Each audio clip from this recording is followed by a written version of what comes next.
మన నోటి నుండి వచ్చే దగ్గు వేగం గంటకు ఎంత?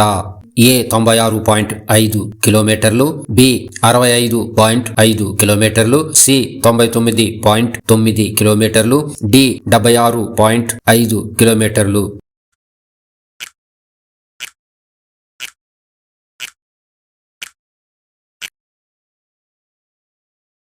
సరి అయిన సమాధానం ఏ 96.5 కిలోమీటర్లు.